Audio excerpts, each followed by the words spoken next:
आणखीन 3 महत्त्वाची राज्य होती, त्यामधलं केरळ. केरळच्या राजकारणामध्ये दर 5 वर्षांनी सत्ता बदलण्याची परंपरा डाव्यांनी गेल्या वर्षी मोडीत काढली होती. मात्र 2026मध्ये ही परंपरा पुन्हा अधोरेखित झाली आहे.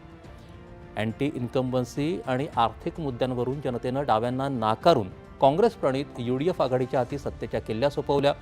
या निकालानं डाव्या पक्षांची सत्ता असलेलं एकमेव राज्य त्यांच्या हातातून निसटून गेलंय.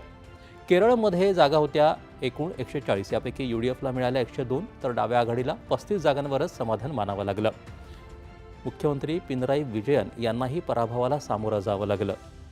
या ज्या सगळ्या निवडणुका झाल्या त्यामध्ये तुम्ही पाहिलं तर जेवढे दिग्गज नेते होते, बंगालमध्ये ममता बॅनर्जी असतील, तमिळनाडूमध्ये मुख्यमंत्री स्टॅलिन असतील, तर आता इथे केरळमध्ये विजयन असतील, या दिग्गजांना पराभवाला सामोरं जावं लागलं.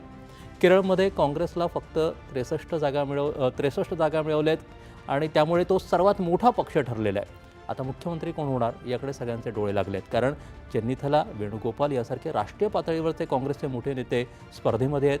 बघूयात काय होतंय.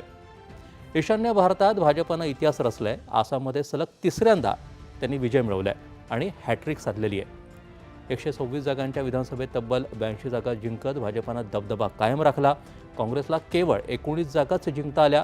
मुख्यमंत्री हिमंता बिस्वा सर्मा यांच्या नेतृत्वाखालील विकासकामं, पायाभूत सुविधांचं जाळं आणि घुसखोरीसारख्या मुद्द्यांवर घेतलेली कणखर भूमिका मतदारांना भावली आहे. आसाममधला हा विजय ईशान्येतील भाजपाच्या पकडीवर शिक्कामोर्तब करणारा ठरला आहे. दुसरीकडे केंद्रशासित प्रदेश पुदुच्चेरीमध्ये राष्ट्रीय लोकशाही आघाडीनं आपली सत्ता कायम राखली आहे. इथे एकूण जागा आहेत 30, पैकी रालोआनं 16 जागा जिंकल्या. काँग्रेसला अवघी 1 जागा मिळाली.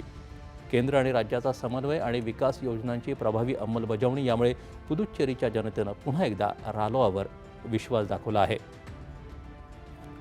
दक्षिण असो वा ईशान्य, 2026चे हे निकाल भारतीय लोकशाहीचा जिवंतपणा सिद्ध करणारे आहेत. प्रस्थापितांची उचलबांगडी आणि विकासाला संधी, असाच काहीसा सूर या निकालांमधून उमटला आहे.